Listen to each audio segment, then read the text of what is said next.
طبعا زي ما احنا شفنا الحلقة اللي فاتت تم شرح الكلمات، والنهاردة حصة التطبيق على الحلقة اللي فاتت. حلقة النهاردة هتبقى الترجمة اختياري وليس مقالي. طب ليه يا ترى احنا حولناها من مقالي لاختياري؟ هل مثلا عشان يتوافق مع نظام الامتحانات الجديد؟ لا. امال يا ترى عشان ايه؟ عشان الترجمة المقالي لها اهميتها، والترجمة الاختياري كمان لها اهميتها. الترجمة المقالي بتعودنا على الكتابة وإنه إيدينا ما تركنش، والترجمة الاختياري برضو لها أهميتها. من كتر ما أنت هتحل ترجمة اختياري، من كتر ما أسلوبك في الكتابة هيبدأ يتحسن، لأن أنت كل ما بتحل سؤال اختياري في الترجمة الاختياري بتعرف أسلوب صياغة الكلام بيتصاغ إزاي، بيجنبك عن كثير من الأخطاء. بتعرف ليه يا ترى الاختيار ده غلط وليه يا ترى الاختيار ده صح. فلما تيجي سواء كان النظام بتاعك هيبقى اختياري أو مقالي، في كلتا الحالتين انت لازم تحل النوعين من الأسئلة.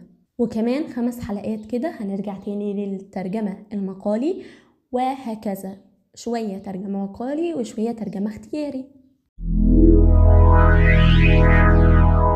خلينا نشرح كده المبني للمجهول على السريع قبل ما نترجم جمل النهاردة. عندنا مثال بيقول The school was built in 1999، وترجمة المثال ده بنيت المدرسة عام 1990. الفعل اللي هو بنيت مبني للمجهول بالعربي. أيوة، الفعل بنيت مبني للمجهول بالعربي. طيب هل فاعل الجملة مذكور؟ لا، فاعل الجملة مش مذكور.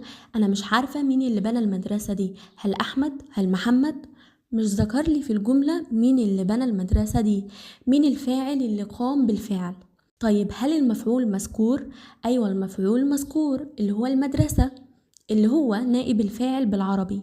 طيب عندنا في المثال الإنجليزي بيقول The school was built.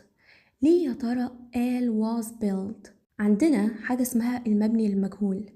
المبني للمجهول ده تكوينه verb to be زائد التصريف الثالث للفعل. فاحنا هنا في الجملة بتاعتنا بدأنا بالمفعول اللي هو نائب الفاعل في العربي، وقلنا the school was built اللي هو المفعول، بعد كده verb to be اللي هو was، وبعد كده التصريف الثالث للفعل. طيب المبني المجهول بيجي بنفس الطريقة مع كل الأزمنة. يعني مثلا أنا لو عايز أجيبه في المستقبل فأنا هحط كلمة will، تمام، وبعد كده هنحط verb to be وبعد كده التصريف الثالث للفعل. يعني لو أنا عايزة أجيب نفس الجملة دي بس في المستقبل هقول the school will be built. تمام، will be built. Translate from Arabic into English. تعقد مسابقات أوائل الطلبة في جميع المواد على مستوى الجمهورية، وسيمنح الطلاب الفائزون منحة دراسية بالخارج.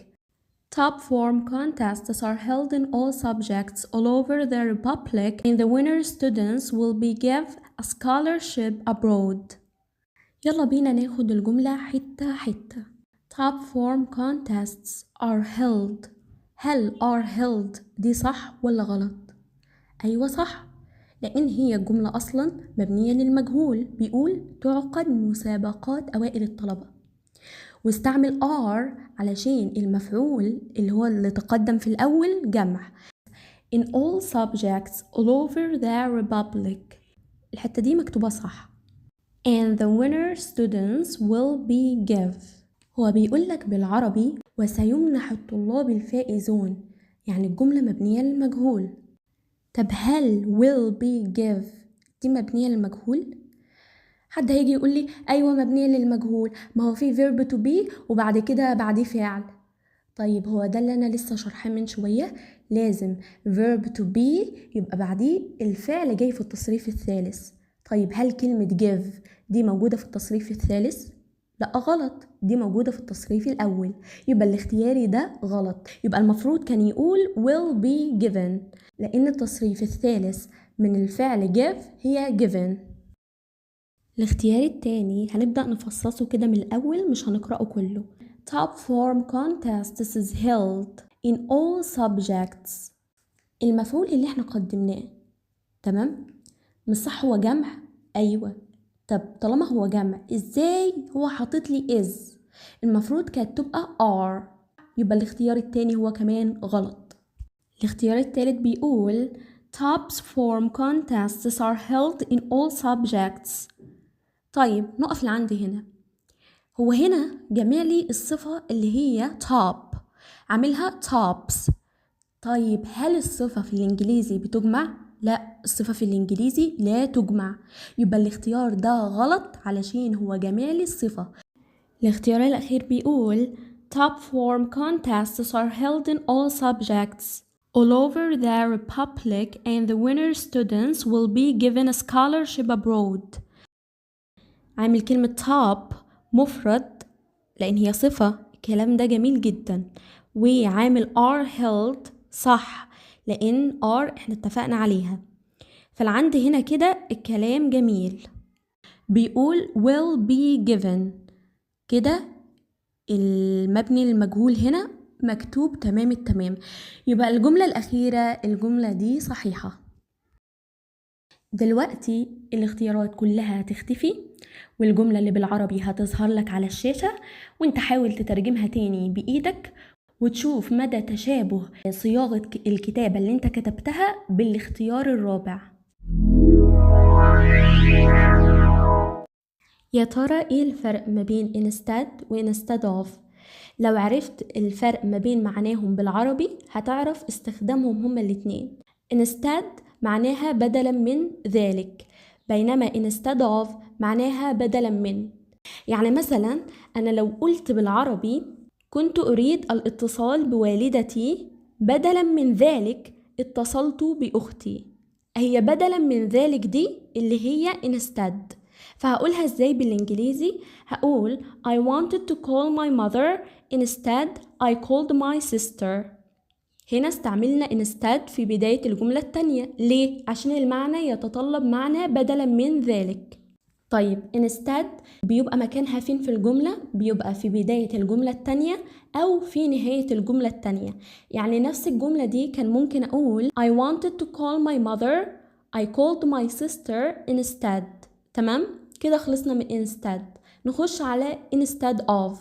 لما أقول بالعربي سأفعل واجبي بدلا من اللعب، هي بدلا من دي اللي هي instead of.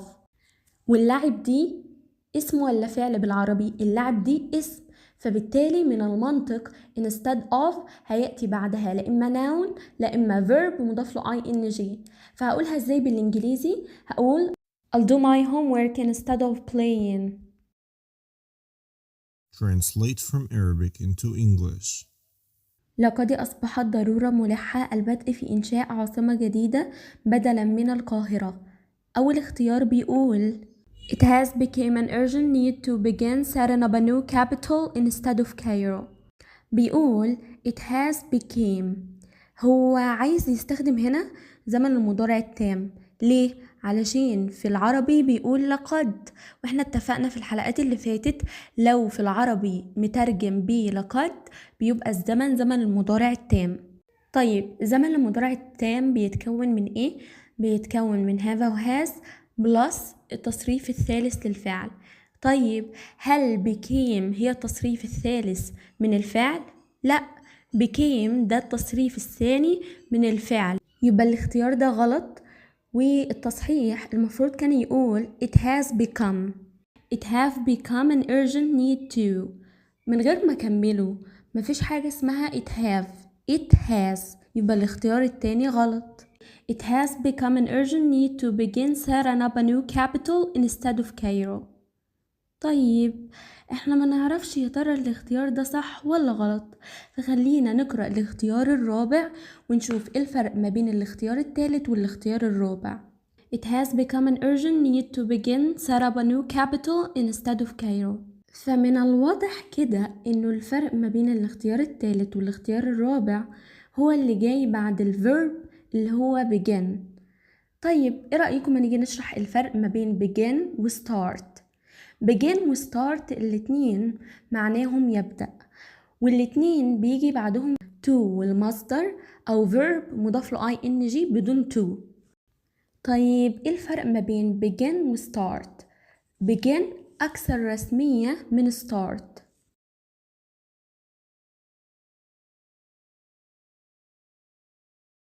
يبقى begin يأتي بعدها إما verb مضاف ل ing أو to المصدر.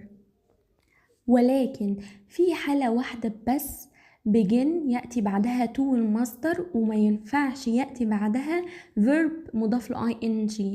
ايه هي الحالة دي؟ لو begin جاية في زمن مستمر، يعني جاية مثلا في المضارع المستمر، في الحالة دي بيأتي بعدها to والمصدر فقط. عندنا في الاختيار الثالث begin جاي بعدها الverb مضاف له ing، وفي الاختيار الرابع begin جاي بعدها المصدر. طبعا الاختيار الرابع غلط، لأن عشان يأتي بعدها المصدر لازم يبقى فيه to، يبقى الاختيار الثالث هو اللي صح. It has become an urgent need to begin setting up a new capital instead of Cairo. الجملة هتظهر لك على الشاشة وحاول تترجمها زي ما اتفقنا.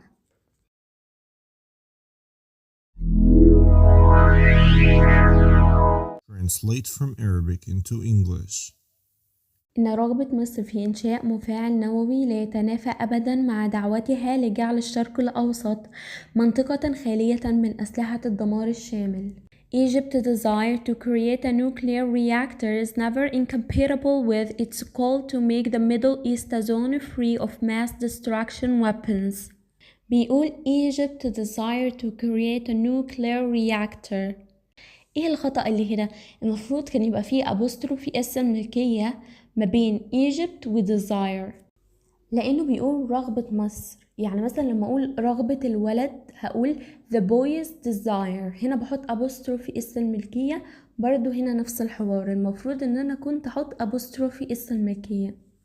Egypt's desire to create a nuclear reactor are never incompatible with.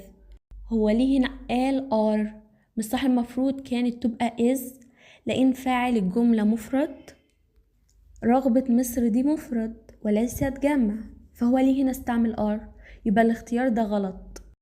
Egypt's desire to create a nuclear reactor is incompatible with its goal.